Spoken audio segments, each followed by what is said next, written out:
All right. Hey, everybody. My name is Alex Glassey. Welcome, fellow business owners, to episode nine of these episodes we've had on BusinessPRO TV. We are running live at f2f.live/AlexG, and we are simultaneously streaming into YouTube Live, and we're also where it'll be magically recorded through the magic of the internet. I have no idea what happens. I just press a button and it's awesome. Welcome everybody. I wanted to very quickly get to our next slide. We got a full day today, and but I want to get to the next slide because it's time for us just to take a minute, and we'll try this right here. Just take a minute. Whoops. Not that one. Hey, behind the scenes at BusinessPRO TV. That was fantastic, by the way. Thank you. At any rate, my wife brought home a hummingbird feeder earlier, well, quite a while, but earlier this year, and we've got a couple of big trees right out the back of our place, and who knew that it was full of these guys? And so this is not a picture that we've taken, unfortunately, but we've been watching these guys come and go, and man, did they zoom over to the feeder, and then they have whatever they need, and you can see his little tongue sticking out at the front there. So yeah, so I just wanted to give you this picture. They're still coming, and they'll be here all winter. So we marvel at them all the time, and yeah. So let's just take a minute and use this little fella to feel thankful for being here, and thankful for investing the time in yourself and in your business, and ultimately in your family.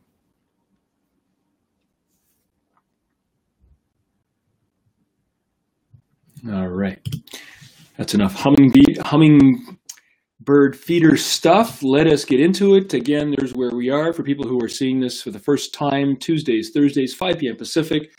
We are live at f2f.live/AlexG, and we are also streaming live into YouTube Live, where it's being recorded.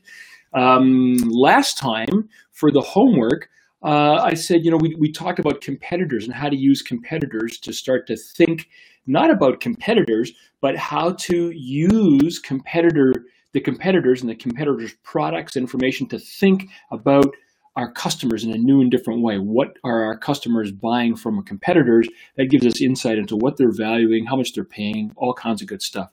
And so use the competitor analysis and start to ask, what features, products do customers value?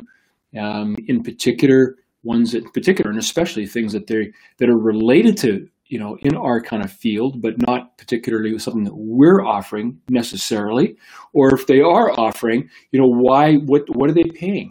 And why would a customer, start to think through, why would a customer potentially prefer this over that? And then how could we adjust in some way to capture some of that value? Can we just raise our prices? Can we adjust our product in some way? So I just started to get you thinking, and we're going to do more of that today. And just a caution today, as I was going through all the material for today, I was thinking to myself, trying to put myself in your shoes, and trying to think, boy, if all this stuff was coming at me, how would I feel? And there's going to be a lot. And I've had this comment before, whoa, sometimes I walk away from that hour and just my head is filled to bursting. So I think the same thing is going to happen today. Just relax, grab yourself a cup of tea or a glass of wine or whatever you've got in front of you, and let it roll over you. There are 2 or 3 key things that I want you to kind of absorb. There's a ton of detail here that you don't need to absorb, at least at this point. Okay, so let's keep going. As always, we have the power to design the business that we want, and that's what the homework allows you to do. Is it allows you to take a look at your business and think about how you want to make your business, because you want to be happy in it, You want to be fulfilled in it, and you want to be making money in it, because that's what it's all about. We need to bring home the bacon in order to pay for the bills and and for the other things that we want to do in our life, right? But it's so much better if we can be happy and fulfilled in doing it. And all that power is within our hands. Today, episode 9, we're going to be talking about how to quantify and increase our customers' perception of value, and also their willingness to pay. But first, a word from our sponsor, and I'm going to give you the big slide here because there's some big news here. It's finally coming. I've actually been working with it and doing some very cool things with it. So I wanted to give you a precursor to where we're going to be next week, where face-to-face is going to be next week. And I know if any of you out here are watching this, use any product at all to do meeting. If you're using Skype, or if you're using Hangouts, or what are all the other products? GoToWebinar, GoToMeeting, Zoom. It just goes on and on. If you're using YouTube Live, if you're using Facebook Live, to do anything like this, then I just want to tell you that face-to-face next week is going to be delivering something that is what we've got now, and then so much more. And I wanted to just give you a heads up and take you through what's coming next week. So Beta 2, even more so than Beta 1, is going to transform online conversation. A broadcast, a session, a meeting, whatever you want to call it, we'll call it a broadcast because we cover the whole spectrum, can have up to 1 million viewers. Now, why do you care if all you want to do is talk to your mom? Okay? You do care, because we decided to go for a huge upper limit, thinking to ourselves that if we could do 1 million, then we could easily do 2 or 4 or 6. And there are so many products. I mean, I spent the last couple of days looking at revisiting some of the competitive products out there. And some of them have a real difficulty just starting, just establishing a connection with a couple of people. Never mind 4 people or 6 or 8 or 10 or 12. Never mind doing a webinar. Never mind doing something that's of any scale. So we decided to go after 1 million viewers, and that's why it's important to you. Even if you just want to talk to your mom in wherever she is. F2F will run on all major devices and browsers, and this is awesome. Right now, as you know, we're really sticking closely to Chrome, and we're moving beyond Chrome. There's still nothing to download for both the person who's hosting the meeting and for anybody else. It's just simply, here's a link, click it, and you should be there. There's no lag for anybody. And so what we've learned, and you've seen sometimes with me or with staff or with other people, there's sometimes a little bit of lag, sometimes a little bit of jitter. We've spent the last 4 months trying to drive all that stuff out, trying to get it down so that it's virtually unnoticeable. Or if it does notice it, it's self-correcting. And you heard, again, if you were here just a few minutes early, you heard Steph and I chatting. There's a little bit of feedback, and then the feedback goes away. That's awesome stuff. What else? It's fully interactive, as you've seen already. Particularly if you stay for the after hours, text, camera, microphone, it streams and records directly into YouTube Live. So critical. It's get YouTube Live, and you can reach that audience if you wish, but also you're able to record there as well. You can start any number of broadcasts. So we've got people, or we've got competitors who are saying, well, we're only going to allow you on the basic version to have, 4 broadcasts a month or 12 broadcasts a month or something like that, which we think is ridiculous. With face-to-face, we want you to just use it whenever you need to use it.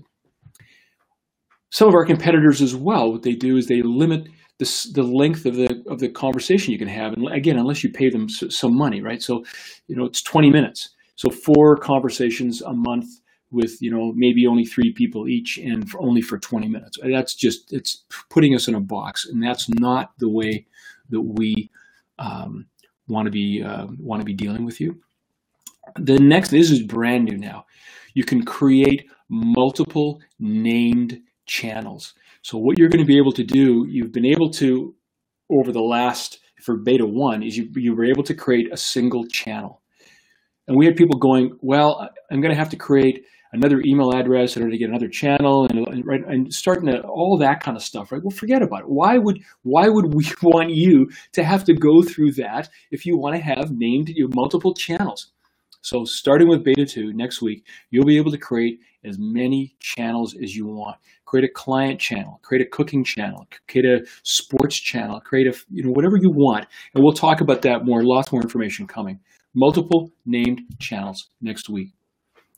Also, once you've named a channel, we'll automatically create a customizable landing page for you and for each of your channels, and we'll relate them all so that people who land on your landing page, they'll be able to see the channels that you've got available to them. Now, why is that important? Well, it's important because you want to just be able to take your audience and just send them to a place, even if you're not live yet. Hey, go there, and even if I'm not there, there's a nice safe spot for them to land. They can learn a little bit about you. They'll see your face. They'll see your channels. They'll be able to learn more about what each channel is. And then as soon as you go live, they'll immediately get alerted.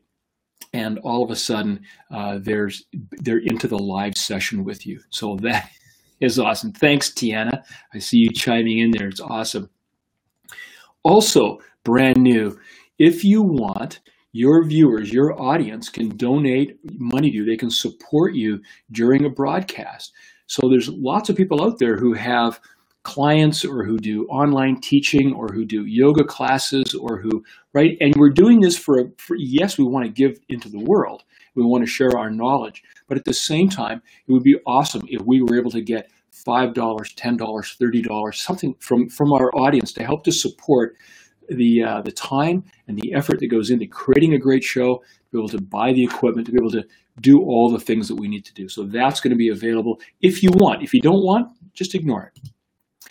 And then also next week, F2F is going to start tracking referrers, the people that you refer to your channel, because if they then start to generate revenue, we want you to be able to participate in that and get rewarded for that as well. So we're laying the groundwork for our new affiliate program, which will take place, which will roll out in the coming months. So these are all the things that we're going to have starting next week in beta 2. There's a ton of stuff. Here's all, I just put them all up there again on this slide with smaller print, tons of stuff. And of course, we absolutely are going to keep it free. This is where we start from. We are absolutely going to keep it free. So if you're using, as I mentioned before, Skype or Hangouts, GoToMeeting, GoToWebinar, Zoom, Facebook Live, YouTube Live, any of that kind of stuff, if you're frustrated with lag and dropouts and download connection problems, you're not to be able to talk to your mom when you want to talk to her, and if you're paying month after month after month for this barely acceptable performance, then we want to invite you next week to put all that stuff aside and start to use face-to-face for all of your online conversations, whether it be one, just speaking with one person, your mom, or speaking with all the moms in Canada, coming to your channel. Okay. Thanks very much for listening to that. It's an exciting time for all of us at Face-to-Face, and more next week. Today's objectives are not only to learn about face-to-face, but also we want to learn the difference between willingness to pay versus ability to pay, tangible and intangible value, segments and personas, which we've already started to talk about in episode 4. I use different language though, so we're going to revisit. You'll see an old friend come back and join us a little later on when we talk about segments and personas. And then finally, what we're trying to do here is we're trying to quantify and increase a customer's perception of value, right? Which also, if we can quantify and increase their perception of value, then we might be able to increase their willingness to pay, and that's important for us all. Okay. Kimberly, I see your note there, thank you. And I'm going to ask Steph if you can take a note of that note and then shoot me an email afterwards. And that's exactly what I will do that. And John, that's coming next week. Yes, John. I'm so excited, and we added another new feature, which I'm not going to talk about. I'm just going to show you. It's a visible feature, and it makes my heart sing. It's awesome little thing. Sometimes I'm able to take the guys aside and say, "Hey, could you do this?" And then they just go, "Meh." And then an hour later, they put something in. That doesn't happen very often, but every so often I get this nice little surprise from the guys, and I got one last night. So I'm very, very pleased with it. So yeah, over the weekend we're trying to push it up Monday at the latest, and I'm going to be sending out a big email to everybody. Anyway, enough of that. You've seen this. Let's look at it again. Steph, here comes the camera. Gotta let people know there she is. Okay, and so yeah, you've seen all this. What we're trying to do is we're trying to climb up this ladder of pricing, right? And first of all, we've got our costs accurate, and that allowed us to create a starting price that is accurate. The next thing that we did is if I click the right button, getting all carried away here, we then use that as a rung on the ladder to press ourselves up, and so that we can start to take a look at competitors. And rather than using the competitors' prices to kind of jam us in, what we then do is we use that as another rung on the ladder, and we start to, oops, did I go the right place? Yeah, we start to use that to explore places where we might be able to get paid more for the same value, or places to add more value and again increase our prices, increase our margin. And so we spent a lot of time looking at this competitive analysis, and this is in for free, your pricing spreadsheet, and we went through it, and I hope you went through, and I hope some of you got some insight from it. And if you did, let me know. If you didn't, let me know as well. And again, the reason that we're trying to do is competitors' price, just use that as a rung in our ladder so that we can then go and explore all the value, all the additional value that's up here. So now we're prepped and ready to go, right? So why not stop here? Like, we've had this awesome 3 sessions in pricing. We've boosted our price up a couple of rungs. Man, if you just get your costs accurate and adjust your price, you're way ahead of the ballgame already, right? And then if you're able to take a look at your competitors and get your price up a little bit more, see some alternatives for value, awesome. You're up 5%, you're up 7%. Thanks very much. Well worth the price of the course.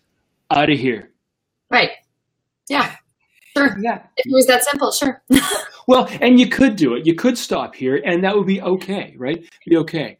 But the reason that we don't want to stop here is because, hey, the world is always turning. There's always something changing. We got to keep ahead. But because there is so much more out there, and because when we focus solely, when we stop at the point where we just focus on our competitors, you all know what happens.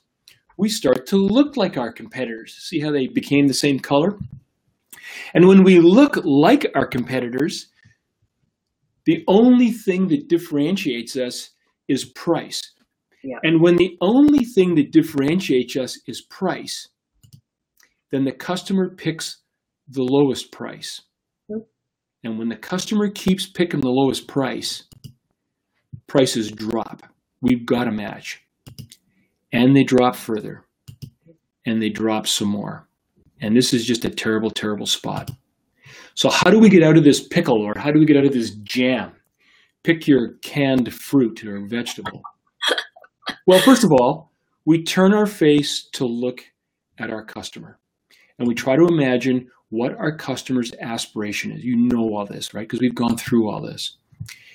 We then try to imagine, and we look at our customer's aspiration, and we start to aim for that. And as soon as we start to do that, what happens is that it brings our customer closer to us. It helps to differentiate us further. It allows us to raise our price, and it gets better, and it gets better. And that's why we do it. Our customer now is going to be looking at us with different eyes. And so by sitting beside our customer and focusing on her aspirations, we create win-win discussions, long-term thinking, reduced price pressure, expanded offerings, customer trust and loyalty, greater differentiation, and finally, increased innovation. And we talked a lot about that in a couple of other episodes 3 and 4. And we also talked about customer dreams, this is explored in great detail. I would suggest to you here. I'm gonna pitch the book, but what I'm trying to do is not so much pitch the book, but I'm trying to suggest to you that book, if you read it, and in particular if you share it with your management team, that book is an awesome way to start off the discussion in here to get your team on the same page. I've got people who buy multiple copies, 3, 4, 5 copies of the book, share it with their management team, and then use that to get on the same page and foster these discussions, which are absolutely critical. Okay, so there's the pitch for the book. Pricing truth number 6. We're just going to leave that other stuff beside. There's always a difference between what a customer actually paid and what they were willing to pay. There's always a difference between what a customer actually paid and what they were willing to pay. Now, that might be a penny or a nickel or a dime. What we do know is that a customer never paid more than they were willing to pay. We know that by definition, right? So a customer is always, there's always a difference. They always could spend and would be willing to pay a little bit more. So I just want you to know that right now, that as you take a look at your pricing, I just want to let you know that there is room to move up. Okay, let's start right there. Okay, so we know there's the various price. We don't know exactly where kind of our prices yet, but we know we're heading up here to the customer willingness to pay. We know that every customer is different from, whoa. We know that every customer is different from every other customer. And so that customer's willingness to pay is on an angle. We know that. And if their willingness to pay goes below our price, this is something else. If their willingness to pay, let's say we set our price down here, and if their willingness to pay goes below our price, I want you to know that they are not our customer. They're not going to buy from you. That's the first thing. But not only are they not your customer, they never were your customer in the first place. And if we go back to episode 1 and 2, we talked about this. We talked about, the fundamentals of whether whether you would want to do business with a customer that said, I'm not interested in your well-being. I'm not interested in whether you're around for the long term. I'm just interested in squeezing you down to get the absolute best possible deal because that's all that I care about. And we've heard, and we've seen examples of one of our bookkeepers in our audience saying, you know what, I finally just said to potential customers who are only willing to pay me like $20 an hour, I'm just not going to do your work. And that takes enormous courage in order to do that because that's money that you could have, but they're not your customer. They're not aligned with what you're talking about. So let's as we're leaving, we're climbing up these particular rungs, let's understand that not only are we leaving our costs behind and some of our old pricing behind, and we're trying to leave our competitors behind, but we're trying to also mentally leave some of these other, what we used to call customers behind, but they're not our customers and they never were, right? We're trying to provide value. Okay, you're going to see this line over and over. I want you to dream this line. Okay, go willingness to pay, range of prices.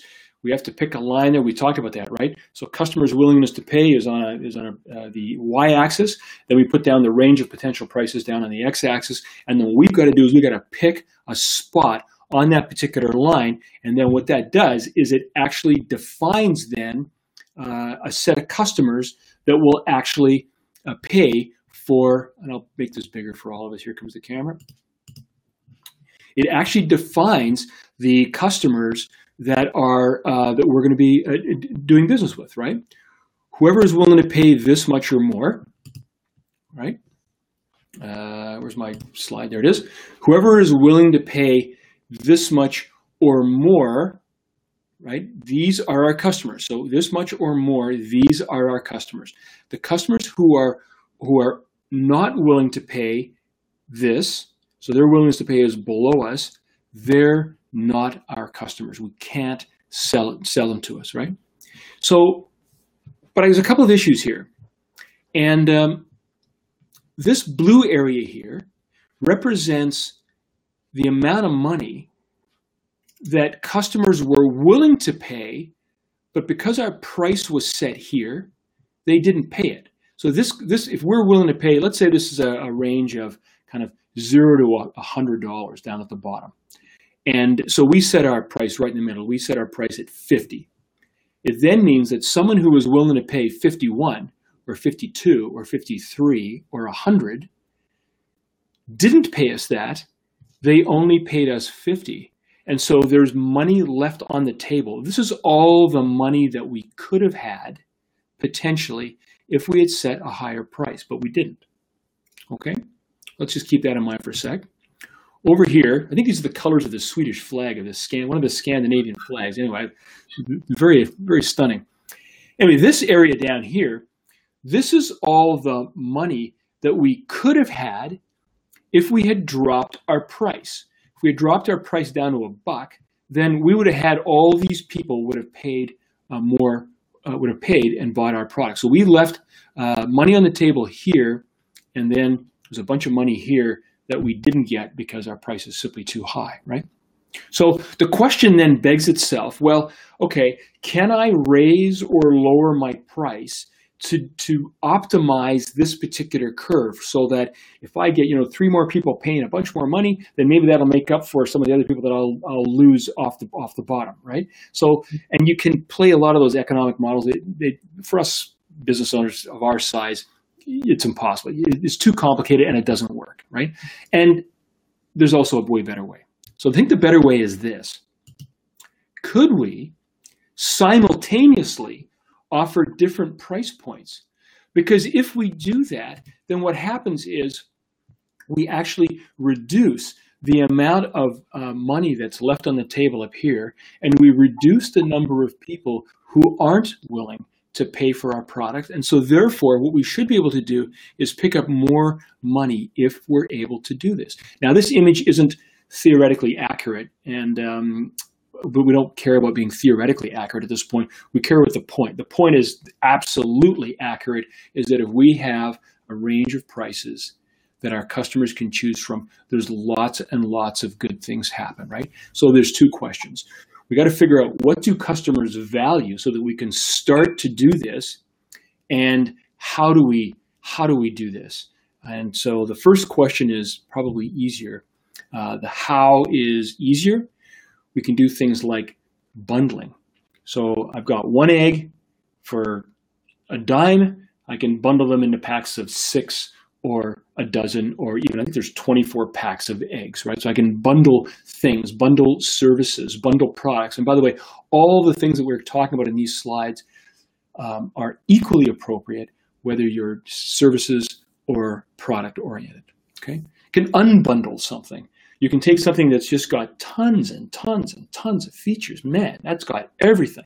Well, yeah, and it commands a premium price. Well, what if we were to unbundle it? And I mean, you see that happening in software all the time. They create light versions or crippled versions. There's a bunch of different phrases, but what they create is they take 2 or 3 or 4 or 5 features and they put that into another version, and they're able to drop the price. It's an awesome way to do things. All kinds of ways of doing that. Creating coupons. Well, I'm going to set my price high, but then every so often, I'm going to drop the price by 10% or 20 or 30 or 40 or 50. Now, this is an awesome thing to do for a couple of reasons. One, it doesn't erode the sense of value that someone might have because you're trying to set your price high, and yet so that you can communicate your value.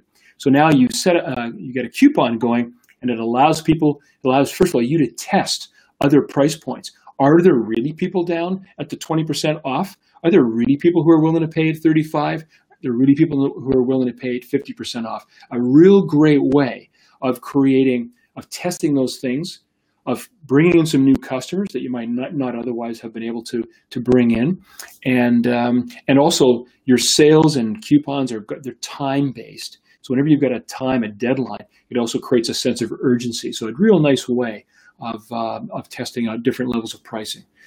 Premium products, we've talked a little bit about. It's kind of like it's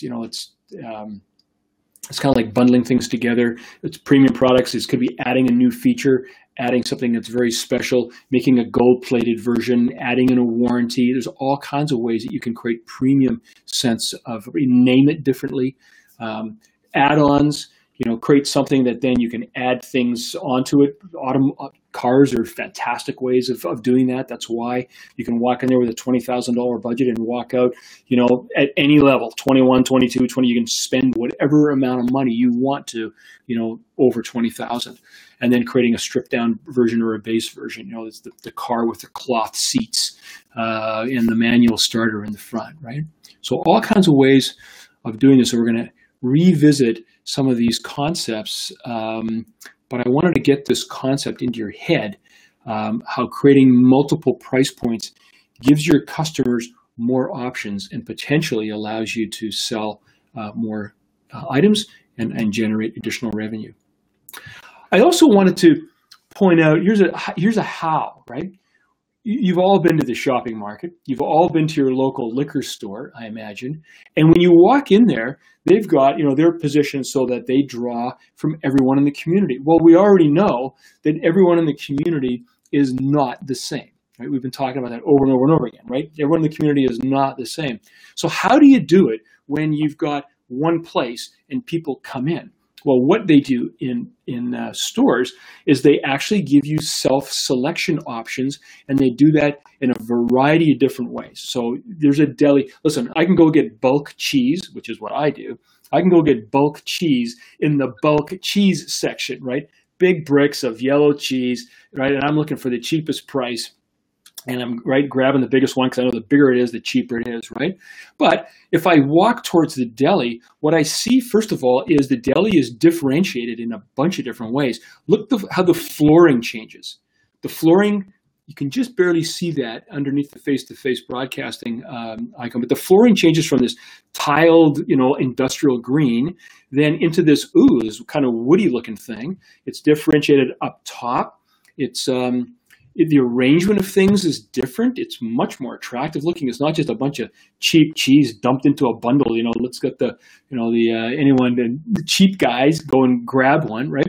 Now it's arranged, much smaller selections. There's a sense of scarcity. There's a sense of, we put this cheese together just for you today, Mr. Glassey. I've never called Mr. Glassey in the bulk section. Hey, you, what are you doing hanging around here? We've got complaints. Look at, things behind glass, the way it's presented. The pricing is higher. So there's all kinds of ways of having people self-select for what is essentially very similar type products. Again, going to the liquor store in British Columbia and right across Canada. I'm sure it happens I've been into liquor stores in other countries, not to say anything about myself, but it's the first thing I check out when I travel.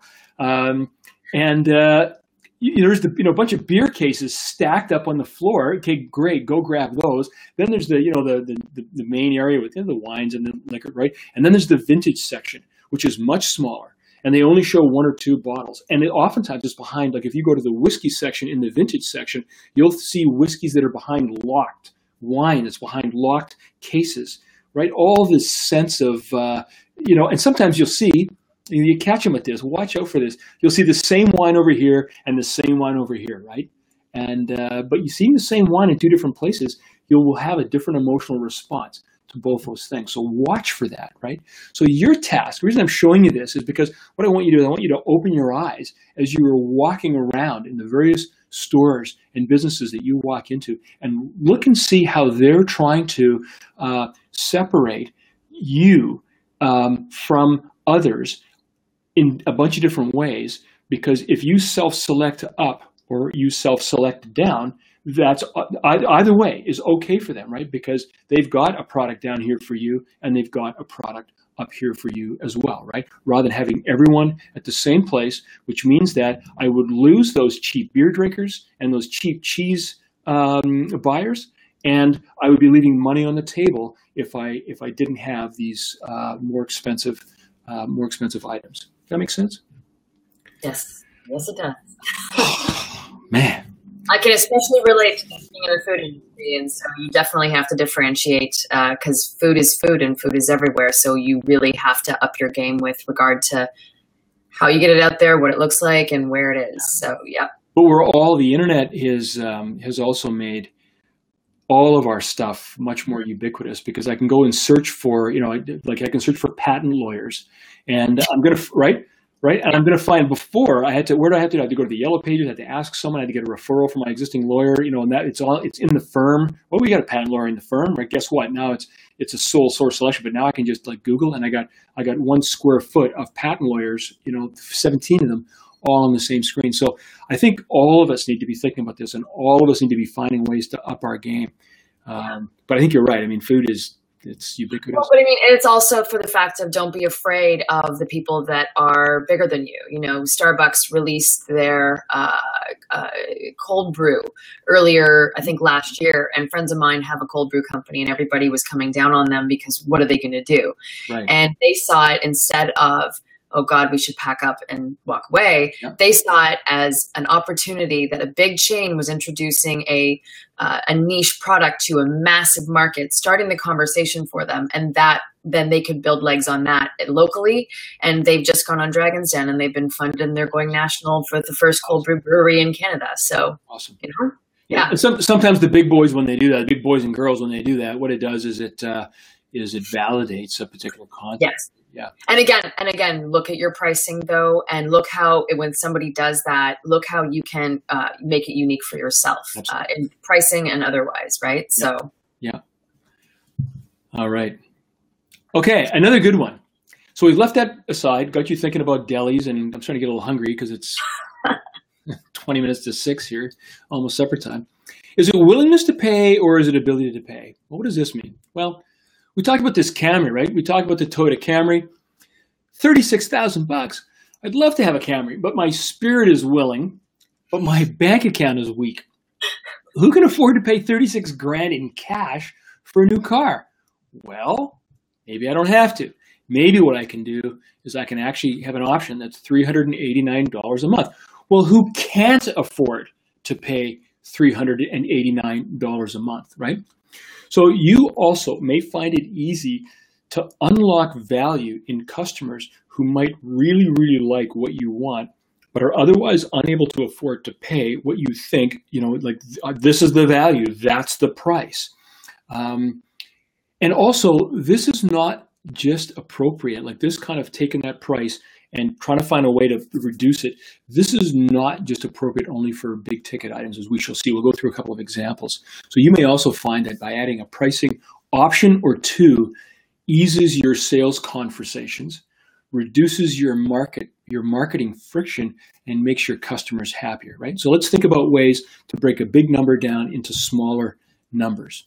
Some other thoughts about this are, when you do this, it instantly decreases your customer's ability to negotiate on price, okay? If you just say, this is the price for that item, and my father used to, when I was growing up, he used to brag how he would go into car dealerships, and it was sport to him to just negotiate the price down. And then of course he would walk off the lot, right, having a good laugh. So that was his entertainment.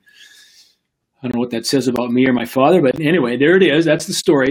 But the point there is that if it's just a single number, then the customer's only got that to work with, and so they're going to try to get it down. They're not going up; they're going down, right? But as soon as you get in a car dealership, for sure, as soon as you have this payment option, go try to negotiate on price. Like they've separated, that horse has passed.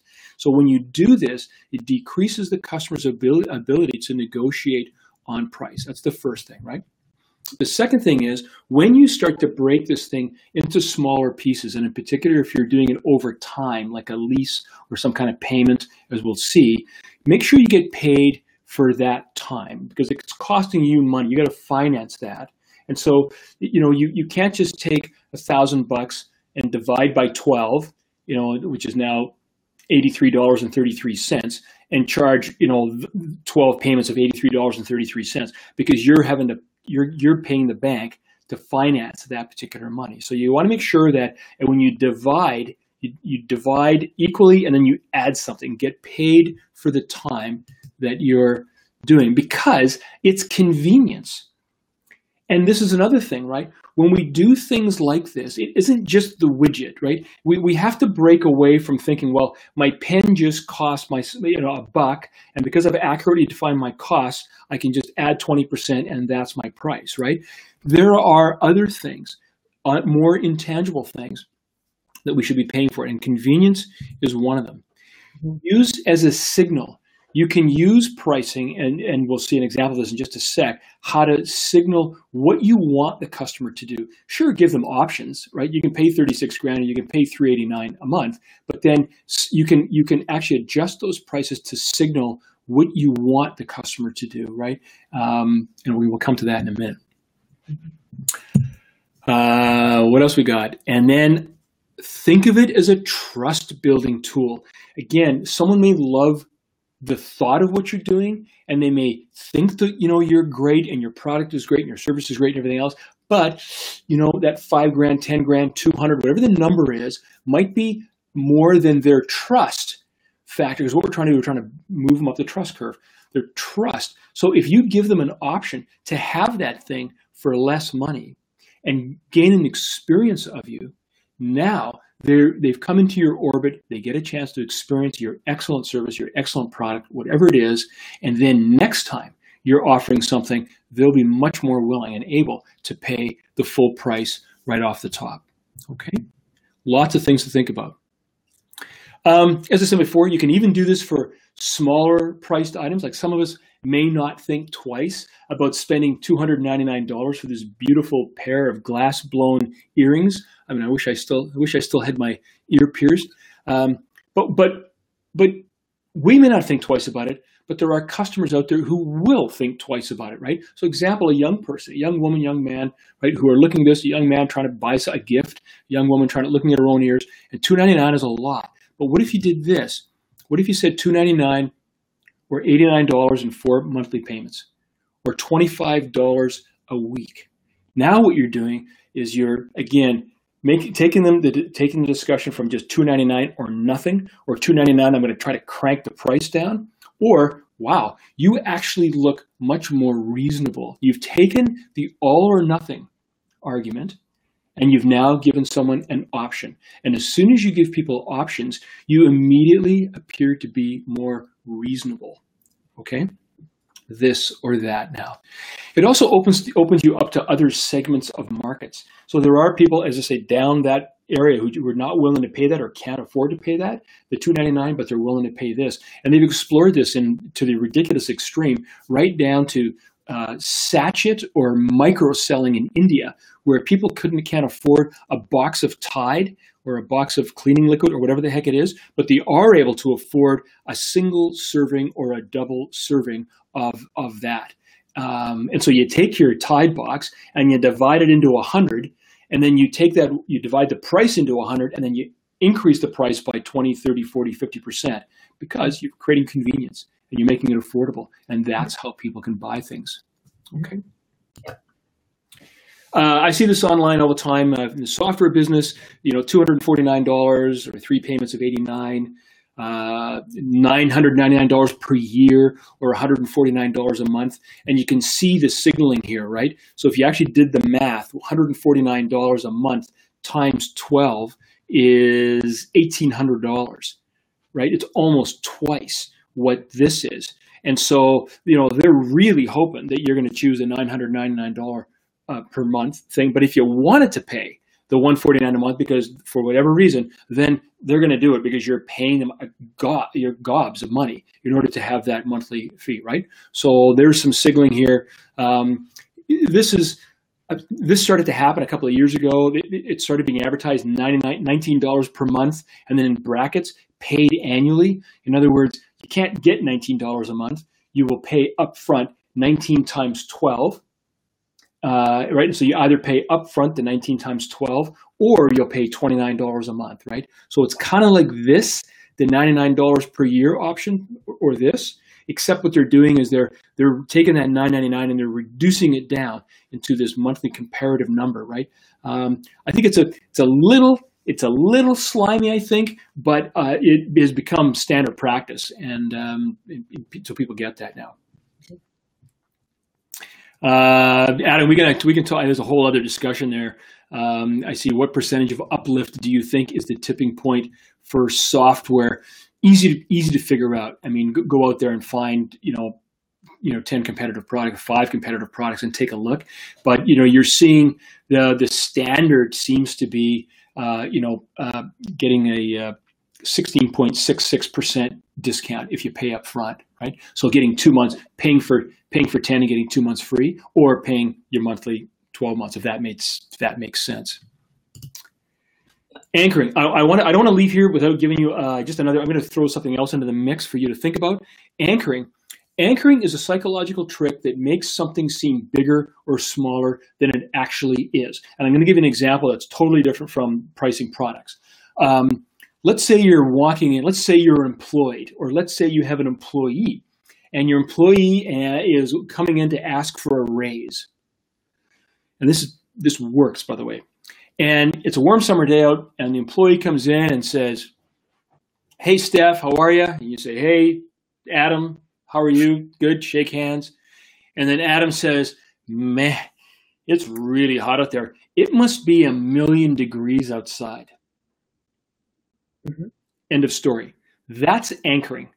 Because what Adam has just done in Steph's brain is put a very, very large number into Steph's brain, even though it's not even related to the task at hand, which is Adam wants a raise from $50,000 to $60,000 a month, or a year, or from $5,000 to whatever the number is. Okay, by anchoring, what you do is you create this aspirational number that actually rotates into that. And then when Adam sits down with Steph and starts to talk about salaries, then he's going to give Steph a couple of options, and those options are all going to be higher. And Steph is going to be softened up, and it's going to be much more difficult psychologically for her to come back down to whatever her number might be. Okay? And Adam's just like right in there on the chat. It's awesome. So here's an example, right? Here's our earrings again. But what I want to do is I want to put up this expensive brooch, which looks like it's related. It's gorgeous, handcrafted. Again, the blown glass, $1,299 sitting over there. What happens is it just makes those earrings look so much better. I'm absolutely would really want that. I really want that, but I just know there's no way I could either afford it, or no way I could justify it to my partner when I get home. You did what with the bread money, right? But this now looks much more realistic. Now you've got a story to tell when you go home. "Hey, honey, I just got, I saw this awesome pendant for $1,300. Remember, it's not $1,298, it's $1,300. I saw this awesome pendant for $1,300. It was blown glass, blue crystal. It's awesome. I didn't get it, but I would have loved to have had it, but I got these instead because they're only $299. What do you think, right?" Anchoring.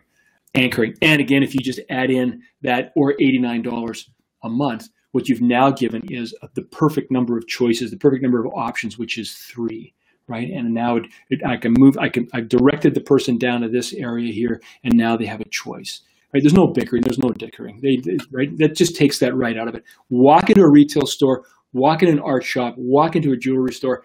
They're absolutely artists at doing this, right? Another thing I wanted to tell you is, and by the way, if someone said, "Hey, I see your earrings are on for, I can get them for, 3 months or over 4 months. What about this pendant? Could I do that with her?" Well, now the next question out of your head is, sure, what do you have in mind? And now you're having the discussion right now, which is a great discussion to have, right? But now you're super reasonable. One last thing before we leave this slide is that when you write numbers down, in particular to display, be careful about commas, periods, and pennies. And the reason is that the longer it takes to say something, the more expensive it feels, and the greater the psychological barrier is. And so if this was, I'm looking at this and I'm seeing I could read this as 1,299 because the comma's there. I want people to say 1,299. Maybe I consider maybe taking the comma out, but I for sure don't put a .99 behind it because now it's 1,299 and 99 cents. It just looks bigger. It look right. So commas, pennies, periods, avoid them if you possibly can. And I would add too, and I think we've covered this early on, just understand the psychological thresholds of certain pricing brackets for certain items, especially on smaller products. And I mean, I know with me, just for an example, $10 threshold, $9.99 was really important that we definitely didn't go over that. Absolutely. We could get it lower, but when you go higher for our price bracket, I had to do everything I could to stay under that so that we didn't break that psychological bracket. So it's just something to think about. Absolutely right. Absolutely right. Huge hurdles going from 0 to 99 cents on the App Store right now. I'd much rather buy that brooch at $12.99 than I would at $13 or $13.01. Yeah, and if it was $9.99, then it may be below that. Like, that would be awesome, right? But again, there's where you can have a sale, you have a discount, right? Yeah. And right, so all those people who are aspirational, you bring them anyway. Here's an example for someone, a bookkeeping client, but this could be for any service business. So, and listen, I deal with bookkeepers all the time, and I still get this. Walk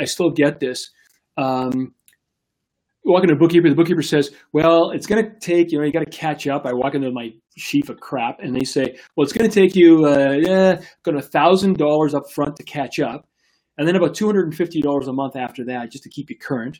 And then around the year end, we got to do your tax stuff for your employees. In Canada, they're called T4 slips, right? So you got to do that. So it's going to be a bit of an increase. I don't know, it might be an extra couple $100. And then what I want you to do, because it'll make you more efficient, I want you to go and get this software called HubDoc, and I want you to pay $25 a month. Well, first of all, look at this. First of all, there's so many hurdles here. It's complex. I got to figure stuff out. I got to install software. There's $1,000 up front just so I can do business with you? Are you kidding me? But as a bookkeeper, as a professional, we can take this kind of thing. We can add up all the dollars, and we can take a look at it over, let's say, a couple of years, and we go, okay, well, this adds up to $4,300. I assume that my lifetime value of my client is at least 2 years. And so this for 2 years might add up to $4,300. It's actually in 1 year, it's $4,300. So I'm going to divide by 12, and I get $358. So I'm just going to up that to $379 a month. Now what happens is I walk in and I take a look around. I say, yeah, so you need to get caught up, and then you need monthly bookkeeping stuff. So get caught up so you can do your compliance and get on side with your tax. We're going to do monthly bookkeeping to keep you caught up. Then your T4s, we'll make sure that all happens. And by the way, we're going to come in here. We're going to put some software in here. I'll even teach your staff how to use it. It's just going to make things just so much easier, not only for me, but also for them. And how much is that going to cost? Well, just straight fee, $379 a month. Oh, well, what a whole different story. You've told the story from the perspective more of the benefit of the client, and it's just none of this $1,000 up front and all the complexity and everything else. It's just, all right, I got to keep it rolling. So no commas in e-commerce sites. I mean, it depends, and you got to test it out. You just add them. So again, we can talk later, more specifics. Tangible versus intangible benefits. Could spend all day talking about this. We're not going to. Tangible are where something is quantifiable in dollar terms. So a real great example of how to use this tangible benefit in an ad was the Fram oil filter pay me now or pay me later ad from back in I think it was the 70s or the 80s, okay? But it was this grease-stained guy who stood up and looked in the camera, and he said, you know what? 4-cylinder cars, when they're first coming out, those engines work way harder than the 8-cylinder and the 6-cylinder cars. And if you don't look after them properly, they actually fry. And so we do a lot of rebuilding of those motors around here, and it costs a lot of money. But the way you can get around that is to simply take your Fram oil filter and plug it in when you're supposed to do that. And as soon as that happens here, I'm going to get some bigger pictures here. we'll just show off here things we can do. Yeah, so as soon as you do that, then it's pay me now, pay me later. So what I've done is I've actually quantified this tangible benefit to the customer. You can pay me for $1,000 or $3,000 for rebuilding the motor, or you can pay me $29. And that's a great way of doing things, right? It's a great way of doing things. Courses, when I teach courses, I try to do that. You know, a pricing course, for example, if I know that your revenues are $100,000 in the year, and I know that you could raise your revenues by 5% a year, that's $5,000. And if I know that that's going to last you for, like, you'll have this for life. So let's say the next 5 years. Well, taking a pricing course I guarantee it'll generate $25,000 in revenues if your current revenues are, let's say, $100,000, right? If you can do something like that and have that discussion with your clients or your prospects, what ends up happening is it's anchoring, right? We're back to anchoring, but we're anchoring with real live numbers. Another bookkeeping example is, what if you could show a client how to get a one-time boost from their accounts receivable? So you know their numbers, right? You've got a client, they do $250,000 a year in business. They have AR days of 45, right? So it's taking their customers 45 days on average to pay. And if you could drop that down to 5 days by doing a couple of pretty straightforward things, right? It generates $28,000 in one-time cash flow improvement. So if you're able to put that change in today and let that change run for the next month or two, what the client will see is as all that accounts receivable comes in and now goes from 45 down to 5 days, they'll see an increase in their bank balance of $28,000, which is money that they're simply owed, and now it's going to come in. And so now you've got a choice. If you go and communicate that, you can communicate that to a client and then say, well, you know, it'll take me 3 hours to put that together and I charge $20 an hour, so I'm going to charge you $60.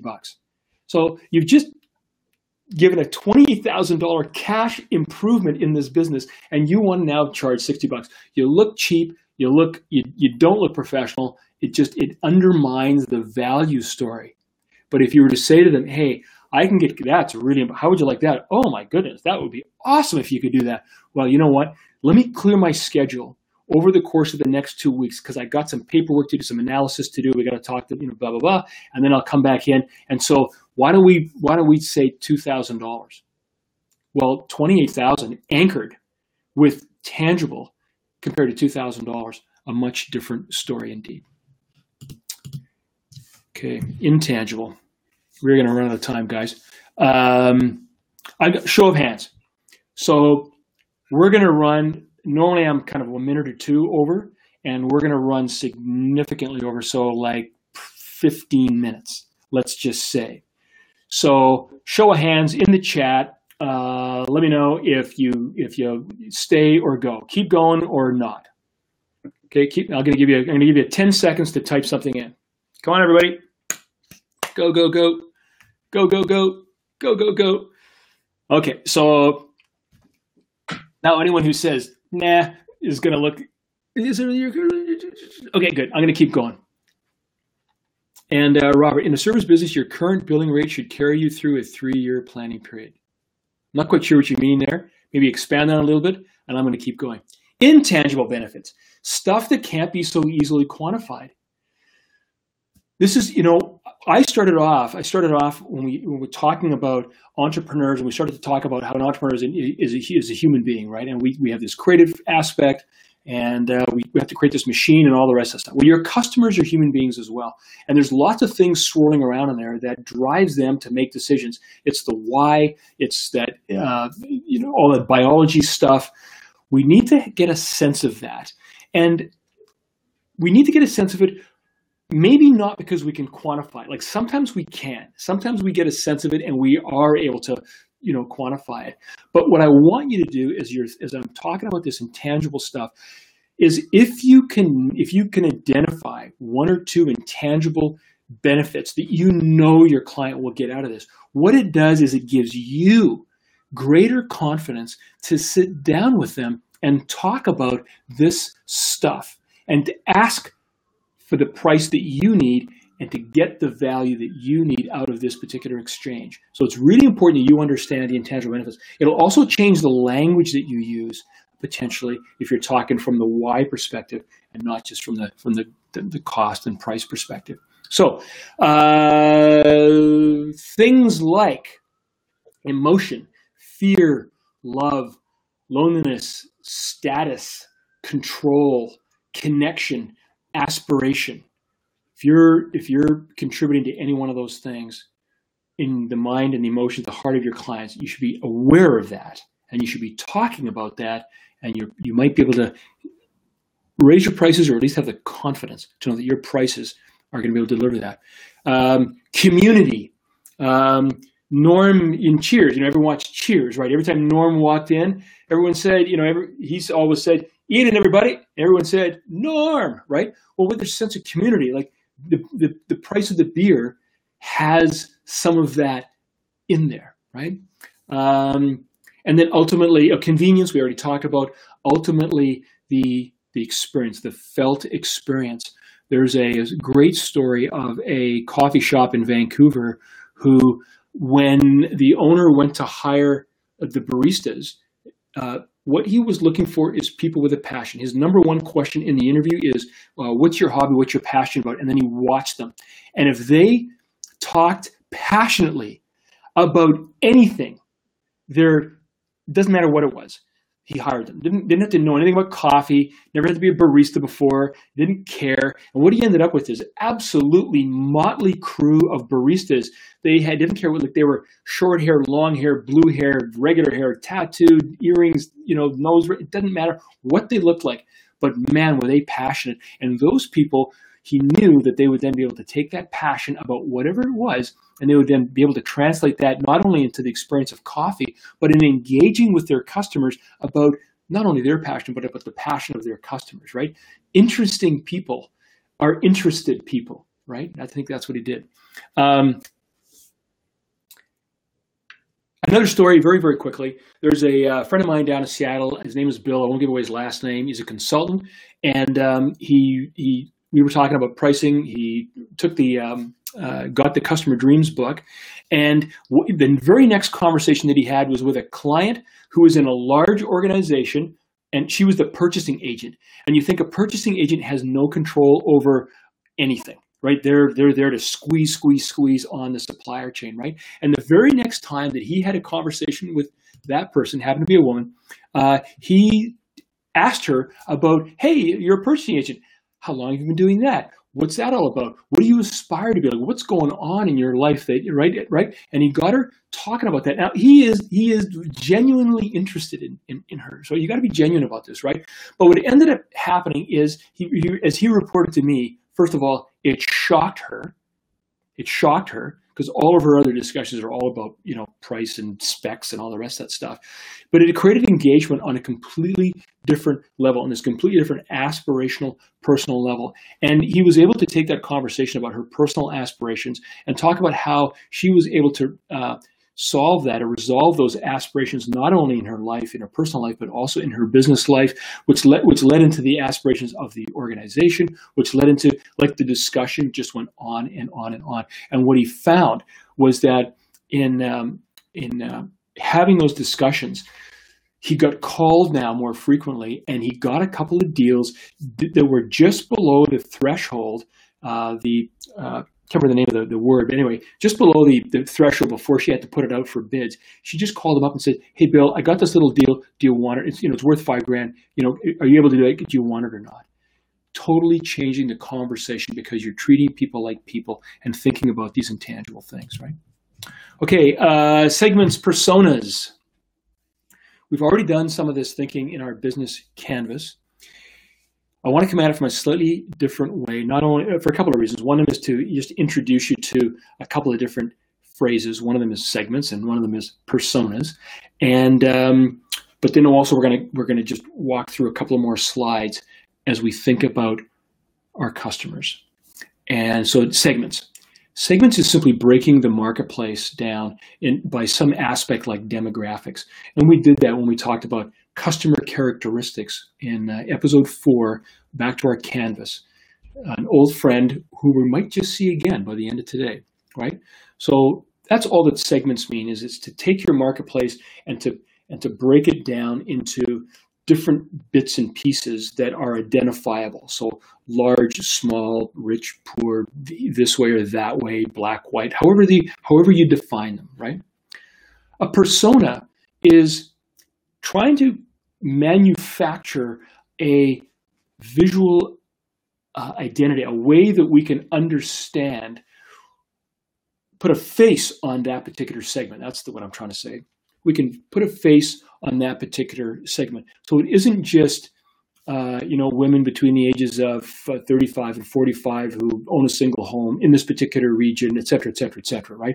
You're trying to actually put a face on this. And Walmart did a good example of this a few years back. They had a line that they actually used women's names and women's faces, and actually, they showed in images, they showed the woman and how they lived and what they wore and that type of thing, right? That's an excellent way of, first of all, getting us to be able to think about the person that we're trying to serve. Second of all, by sharing that image with the staff, our team, so that they can also get a sense of who that is. And also it then will feed into our ability to tell our marketing stories. Back in MedCenter days, we knew that our number one customer was a retired woman.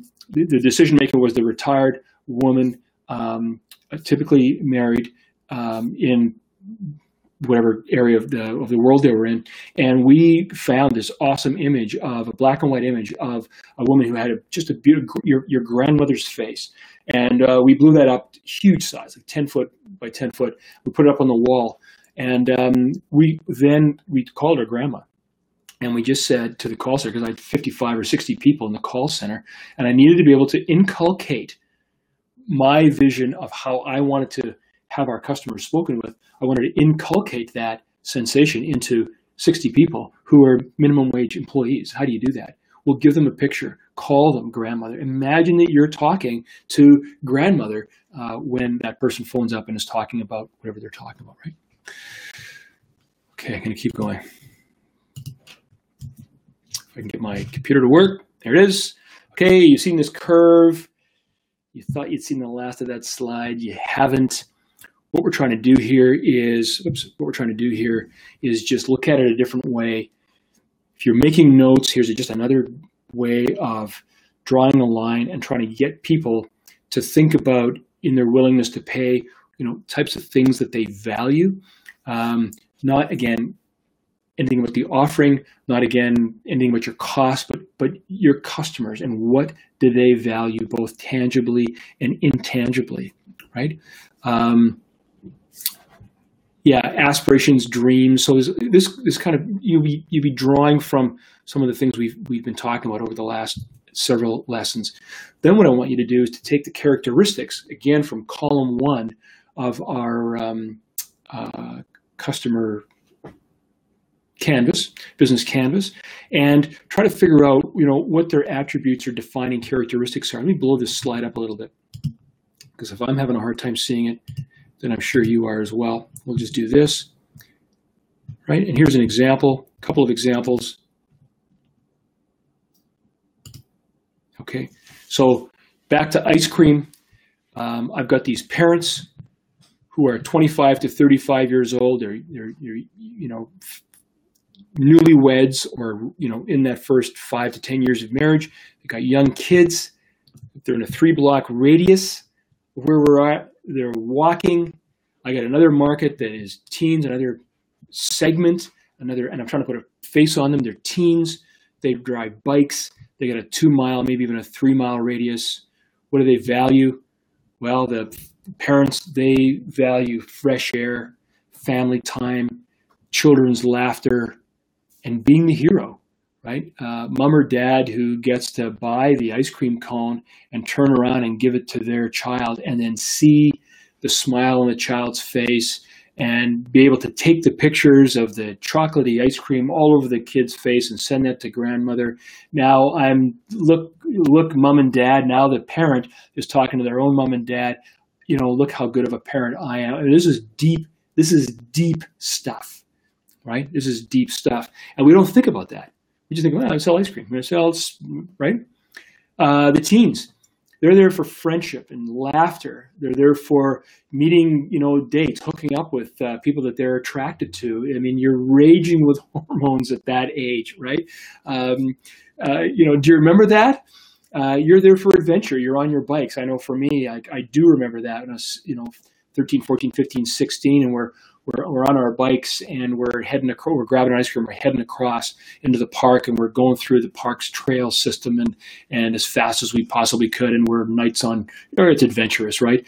And also, if I'm on a date or if I'm buying something for that special someone, I get to be the hero, and right, that type of thing. So we want to be thinking about this, right? And you can see that if you're thinking in this way, you can also be seeing how some of these values match up to your product line, right? So, down here, the parents, they're buying small cones or maybe a dipped cone or maybe a cone with sprinkles on, right? Maybe lower value or lower priced items. Up here, it depends, maybe just getting a single cone, but I'm in front of my buddies. I don't want to be seen to be cheap, or if I'm buying something for my that person that I'm interested in, then, maybe I want to be buying something big, the banana split with a double fudge or whatever the heck it is, right? So just another way of looking at things. I want to bring it back to here because you've seen this before, and I'm going to leave you with this in about another minute or two. And I know I've thrown a lot at you, but I just want to I want to just slowly go through this, right? If you've got this, pull it back out. Pull it back out and do it in this, do 4 things. And then I'm going to, after this slide, I'll give you a list of the 4 things. And this will be your kind of practical experience, your take home, your homework.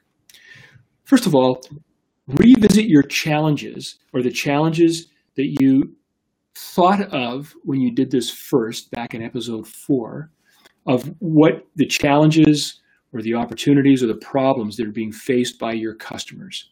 And see if there aren't any more things that you've been taking notes on that you can put in here. And same thing here with the solution options. Did any of those things, and in particular as you thought about the challenges, but then as you went through the competitor analysis, were there any new solution options that you think, individual pieces that you could put into an offering that you hadn't already noted down here? So note them down here. That's the first thing. The second thing is, can you then jump over into column 4 here? Can you then add any more offerings or options? So did you miss something? A big offering, a singular thing? Or are there something you can bundle or add in, right? So you're selling widgets, but man, now people have told you that there's red widgets have higher value, or blue widgets, or something that's got greater capacity or less capacity because it needs to fit into a different place. Small can be more valuable than big, right? Anyway, think through all of this, and in particular the competitor analysis and any other solution options. See if you can combine those into additional offerings. Stop. Number 3, think through the quantifiable value that your customer will receive. Think about the value that your customer is going to receive from these offerings. And I want you to think about both the tangible and the intangible benefits in their particular minds. If you're able to save someone $28,000 or give someone a one-time cash flow boost of $28,000, if you're able to deliver a skill that is going to enable this person to generate an additional $5,000 a month or a year or whatever it is for the rest of their business experience, if you're able to save 2 cents a penny, or sorry, 2 cents a widget or an item, right? Add those things up. Those things are important, but then also think through the intangible benefits about all those emotions, in particular, hero and groups and loneliness, all those types of things, right? Think through those types of things. Now, the last piece, is to move over to this column here and start to create different price options, which I've noted is plural for each offering. In other words, go back into your annual $4,300 service offering and try to figure out how you could, by changing nothing else other than the price, how you could deliver that or offer that to your customers in different ways that would allow them to take advantage of it, either by paying more or paying less. Okay? Let me keep going. Very quickly, revisit the challenges and the solution options in the middle here, and add in the new things you've learned, especially from competitor analysis. Number 2, can you add any more offerings or options through bundling or add-ons or new things that that you can do here? Think through the quantified value that your customer receives. Keep tangible and intangible benefits in mind. And then finally, create different pricing options for each offering. And Adam, you're absolutely right. I'm really out of time. I don't have a good.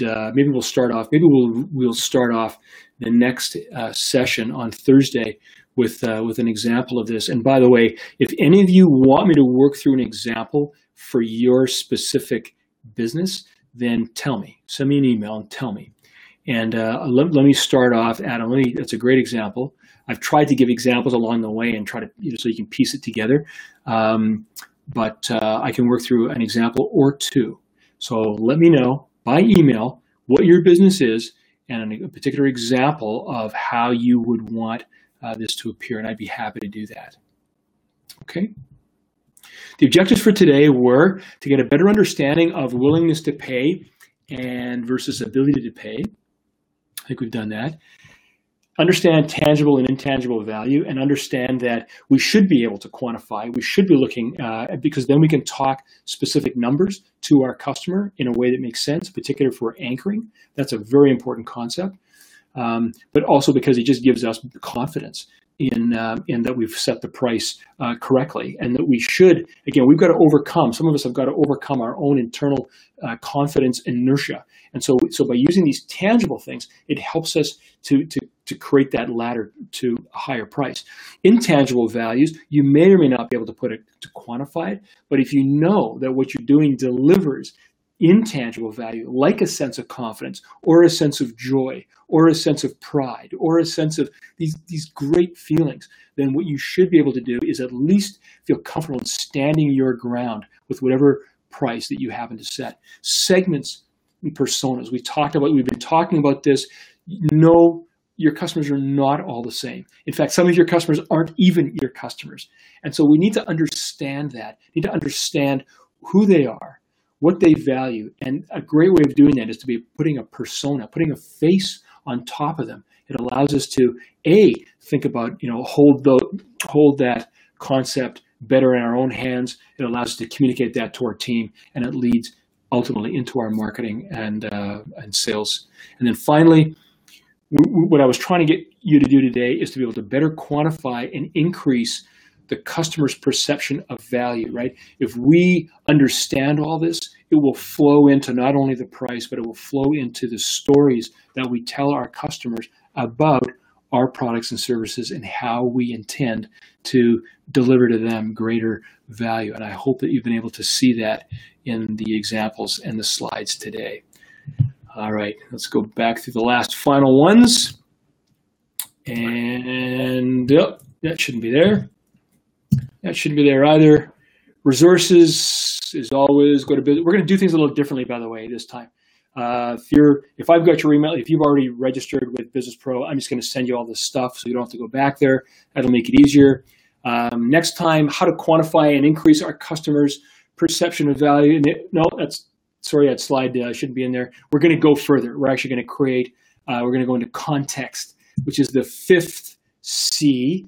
And again, not only are all your customers different, but any individual customer any individual customer, their willingness to pay is actually going to change based on the situation. And that's the context. And we're going to talk about that next time. Credits hosted, produced, etc. by yours truly and Steph. We didn't see much of Steph today, and for that I apologize. I know she's here. Here she is. I am here. Yay! And I'm going to put one more slide up just for those people who are on YouTube and seen this in a video, and that is you can come join us anytime between now and December 16th, Tuesday, Thursday, 5 p.m. Pacific. F2F.live, AlexG, and now we're into after hours. If anyone is still watching, look, you people are awesome. I have to say that, again, I apologize for going over. I added in a couple of things there, and in hindsight, maybe I should have not, but I hope the concept was get there. And it's up there being recorded, so you can always go back there, and I do want you to be thinking about these things and letting this just seep into your pores. Okay, you talk for a bit. I'm going to have some tea. And then if anyone's got any questions, feel free to, I'm happy to stay around. I know Steph's happy to stay around for as long as you need. So put your questions into chat. Adam, I really appreciate again that the suggestion about a worked example. I'll start off next lesson with it because I think I'm going to have time. And then if anyone else there wants me to work through their specific business, I'd be happy to do that as well. Okay. Hey, Murray, good night. See ya. So what do you think? Big mouthful. I'm going to bring in a couple of others while you're talking, okay? Great. No, that's great. I also have to be able to integrate all of this stuff, and I want to take it and use it and sort of twist it around with my stuff. So with everything, I think it's given me a really good perspective on what I did and what I need to, where some of the specific things that I need to work on are. But you know about my business in ice cream. And it could be, here's the thing that the feeling that I don't want to have delivered this tonight, but the sense that it's overwhelming, right? That's not the point. And right. The point here is that we should be thinking about all these things. But most of us have fairly simple businesses with 2, 3, 4, 5, 6, 7, 10 things. But the fact of that, if we are, and so it doesn't need to be overwhelming. But if we think about these things, it will influence our pricing. It will naturally influence our pricing just by thinking, right? So I don't want you to be like pages and pages and pages and pages and pages. But no, and I think what the great thing is that it's that regardless of everything that I just said in terms of it's overwhelming like that. I'll own that. That's my story with this. And you know that about me. I'm overwhelmed, so I shut down because I am creative. I'm not business. And you are helping me to understand all of this stuff. But I think more so, everything that we talk about, the more that we get into this stuff, regardless of how I choose to integrate it, you're giving me the confidence to just be able to have the conversation with myself. So I can already look at, this is what I did, this is why it didn't work, this is what I need to do. And it's very black and white at this point for me. And I really appreciate that it's giving me that option. Just to be able to, it's almost like I said, a new attitude and a new energy of, I know what I did instead of playing small and now keep playing small. I think that's the big thing. There's an accountability. Yep. So hey, guys down below, what's your? Hey, John. Yep. So you're in Toronto right now. I just wanted to say I appreciate. I think you sent me an email this morning with the link to your. Is that your very first ever F2F? So we're going to change the topic here, a little F2F session. No, I use F2F. That's the third one I've recorded on YouTube. Oh, great. I use F2F every day. I've swapped out of using, instead of Skype and everything else, I just make everybody come to F2F. And it's just home base now, so it runs most of the day. Yeah, well, listen, you look great, by the way, and I know you said at the beginning, you said, "Oh, I'm getting used to the tech and everything else." It does take, as a broadcaster, it does take a bit. You get two. I know you got two screens now. Yeah. Right? Yeah, you got two screens, and but listen, it looked great, and you look great, and it's so sweet to be able to just drive that right into YouTube and have it recorded there, isn't it? Yeah, I like that a lot.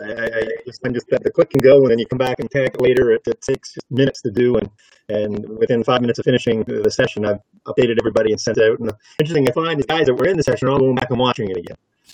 And isn't that interesting? I wouldn't have expected that, given the nature of what we do. But I was getting they all hit me on WhatsApp later in the day, and they're all going, "Yeah, I went and rewatched it, and this, and I passed it on." And that's very interesting. Yeah, it's something that I've and you can go on YouTube and you can see the number of people who are watching these recordings. But I do know that's what happened. People tell me I watched it over and over. I watched it 2 or 3 times, or I put it on my phone and I brought it with me while I was doing something, right?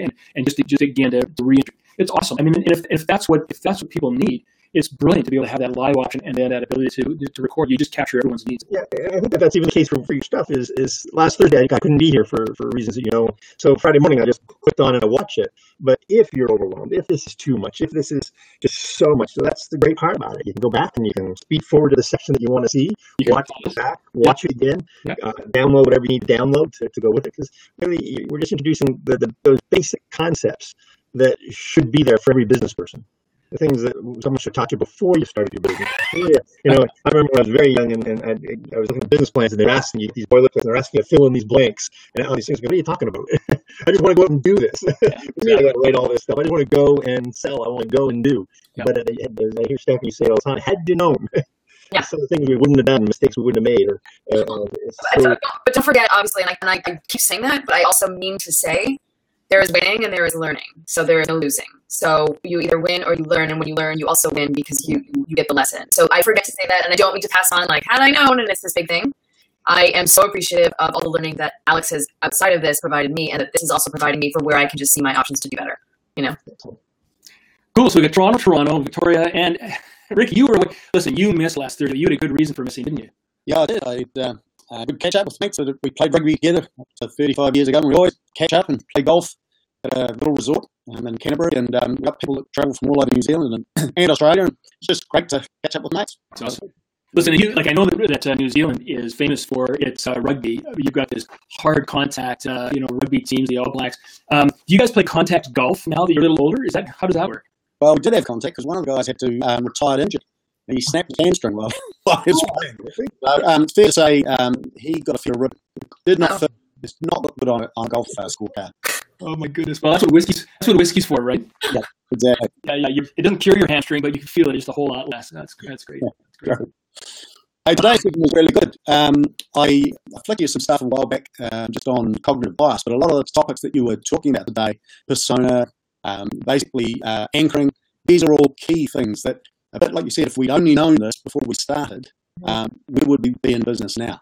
So yeah, I hope you enjoy what I sent you, and I'm finding it really interesting to sort of present to people. Well, I absolutely did, and so Ricky and his partner, is Hank involved in that as well? Yes. Yep. Yeah. So I think we got questions somewhere in the chat that says, what does Ricky do? But what you did do is you sent me just a synopsis of some of the work that you're doing in this cognitive bias, which I actually found mind blowing. Like, it's just like when I finished reading it, you look at the world and you go, oh, is anything out there the way that I really think it is? Because of all these tricks that our brain does in order to be able to function and just get through the day, right? Yeah. But I ran a session yesterday, and it was really interesting because Hank and I do stuff. We work on concepts of design thinking. I've got access to some pretty smart software around multi-criteria decision making, all based around complex decisions that businesses have to make. Yep. But one of the key things I was saying to this group was, and we talked about personas today, and you talk about empathy, how you get a true understanding of what your customers' need is. But when you bring in the concept of cognitive bias into the mix, you sort of have to understand who you are and who your team is and how you interact with them, what their thinking is, what's driving them, what are their fears, before you even start to talk to people outside. If you can actually conquer that, you are on a hell of a lot, you have a much bigger, firm base to start from. Yep. Mm-hmm. Yeah, it's just, I wish that I could take the stuff that I'm doing, take the stuff that you're working on, take, Steph's experience, take some of the stuff that I know John saw it, and turn it into a 1 year long course, just deep inculcation of some of this stuff. We can't do it, right? Like as John said, we've started, and so we've got to keep going. But I think the thing is just to keep learning, keep getting better, and it's a game of inches, right? It's a game of inches, and if we just keep getting better and better and better, as long as we can keep standing, we'll get to the finish line. But yeah, your work is very interesting. Cool. I'm pleased to do it. Yeah. Thanks. Yeah, I'd love to see your course, or I could do a course. See one of your presentations live. And you've seen the opposite. I'd like to see your stuff live as well. So if you're ever doing anything online, or if I'm ever down in New Zealand, let me know. Yeah, I'm keen to learn how to actually get that presentation stuff going on face to face. Okay. I actually think it's got some fantastic potential. One of the things I was going to ask you about this was, if they have done stuff online, and I look at you delivering to us, how do you actually connect and pick up the vibe of what's happening outside of the things? Because it's very hard to do, potentially hard to do, without having that non-verbal visual contact. So can you ask that question a different way? I didn't quite get it. So we had a group, there's 11 of us still sitting here at the moment, you're talking to 3 of us, but there's another 8 that you're not talking to right at the moment. Right. But can you see them, or basically the only interaction we're having at the moment is through the chat room? And basically, when you're doing the presentation, how do you find it to pick up what their thoughts and questions might be, even if they're not asking them? Well, it's a really, really good question. And so this is what I've learned in the last year and a half. And this goes not only to my teaching, but also to some of the suppositions that we made, business assumptions we made about face-to-face when we first started. So here's what I know. First of all, if I can see your face, a whole lot better. And do we know that? That's a given. The second thing is you asked, can I see everybody in the audience? No, I can't. I see exactly what everybody sees on the screen, which is one of the advantages of face-to-face, by the way, compared to some competitors. Most competitors, you can't see what the presenter sees is different than what the audience sees. So I know what you're seeing because it's the same. Yes, if people want to chime in and chat, it's awesome.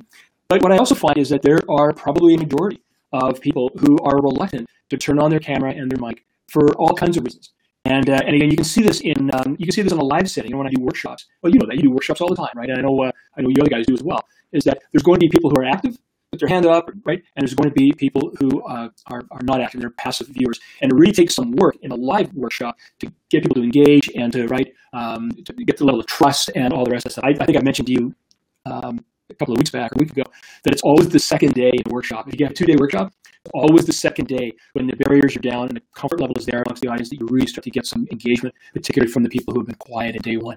But on here, I can't, there are 8 people or 7 people who have chosen not to join in for whatever reason. They're chatting, and sometimes that's all they need, and that's awesome. Like, so we all kind of pick our place, and what F2F does is the beauty is it allows me to have an audience.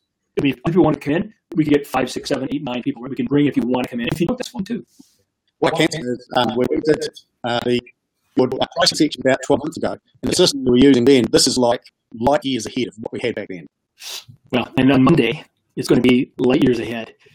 Leanna, hi. Yay! So there's courage. So where are you? I'm in North Vancouver, BC. BC, okay. And North End where? North Vancouver. Oh, North Vancouver. Oh, okay, great, awesome. It looks like the sun's going down out your window and mine. Yeah. So say hello to Toronto above you, Toronto over there, and you've got New Zealand there. Hi. So what do you do, Leanna? And what was why are you watching BusinessPRO TV? Well, I took your course before. My background here, noise. Sorry, my dog, my cats are here. So yep. I'm a bookkeeper, and my company is Rain City Accounting Services. Okay. So, and I took your course before, so. That's good. Well, awesome. Well, welcome. And what are you seeing? Is there anything different about this one? Are you getting more out of it the second time through? Absolutely, yeah. Everything. Right, just a second. That's another reason why people don't want to come on, because the dogs and cats are in the back. Near the office. Yeah. Usually this time you can hear something pawing at the door trying to get him. Yeah. Exactly. Yeah. And so, did you make any changes in your business the first time you took the pricing course? Yeah, I went from 23% to 69% profit increase. Wow. I changed a lot of, got rid of a lot of PETA clients to increasing my. PETA client. Yeah. Who doesn't know what a PETA client is? It's a pain in the. Yeah. Dollar sign. Well, good. It takes some courage to fire a client, doesn't it? It does, yeah, but it works. Yeah. Because it leaves space then to replace that with a client that is going to pay you what you're worth, right? Yeah, I opened up doors for better clients. Yeah. Awesome. What else have you added? Have you grown your practice, or have you changed added any new offerings? Yeah, I added services, but I also decreased services as well. I also got rid of staff, and then also brought in new staff at lower rates. Okay. As well. So. And when you brought in the staff at the lower rate, did you then drop your prices because your costs are lower? No, I increased my prices. Exactly. Okay, we got to do a case study on you, Lana. That is absolutely the way you should do it. That's awesome. Well, congratulations. Anything else? Any other changes you made in your business, or anything else that you're going to do going forward? Yeah, I've hired a business coach. She's actually coming over tomorrow, so we're going over more things. I talk in front of Intuit. Where I'm going to over to the island tomorrow on Thursday. Okay. To talk in front of accountants and bookkeepers and stuff like that with other bookkeepers. We get together quite often, Vancouver meetings, North Vancouver, and talk about businesses and bookkeeping and stuff like that. Are you going to talk about the transformation in your own business? Use your own business as a living case study? Yeah. And then we also talk about different apps. I do a lot of stuff with apps, so I'm known as the app guru. You're the app guru. That's awesome. Yeah. Well, listen, hearty congratulations to you for not only taking the course the first time, because I know that it was an investment. You were paying for that, and it was an investment up front, and you probably didn't know me from Adam. Although I think Adam is on. You probably didn't know me from. Oh, okay, you got the book. Okay, awesome. So tell me about the book. It's the signed copy. Oh, copy. Awesome. It's 3 times as valuable as any of those other Einstein copies. Yeah. Well, that's awesome. Well, listen, Mike, again, congratulations to you all. Are there any other? I want to make sure that if anyone else has any questions, because we're going way late tonight, which is great. I'm going to drop off, so I will see you later. Good Hey, night. John, thanks for sending the link, and send me your next link as well. I'd love seeing what you're doing. All right, we'll talk to you later. All right. All right. I'm still shy. You're still shy. Well, listen, you look great. I will say one thing. Here's one tip for everybody up there. If you start to do a lot of this, and quite frankly, there's no reason why you can't continue to boost, your own, get in front of your clients more often by doing this, right? The only thing is, go and get a $75 Logitech C920 camera. It just plugs into your USB. It makes a huge difference because typically our computer lenses are tiny, and this thing has got this much bigger lens, as you can see. I have something similar in my living room. Okay, great. So just plug that in, and then make sure if you're using F2F that you can change up your cameras, and I use it all the time. It's made a huge difference. So. Well, I wasn't planning on being on. But you got the challenge. Ricky threw down the gauntlet, right? Is that what it did? Somebody did. I think it was Ricky. Yeah, thanks. And Ricky he just looks great. He doesn't use any extra cameras. He's just got a standard Mac, and he always looks crystal clear. I love it. Yeah, don't know what it is, Alex. It's awesome. Listen, if there's anything else, stick up your hand. If not, I think what I'll do is I'll be saying goodnight. And thank you so much. Well, you're welcome. Thank you. Thanks, Steph. Cheers. And we'll see you all again on Thursday. Okay.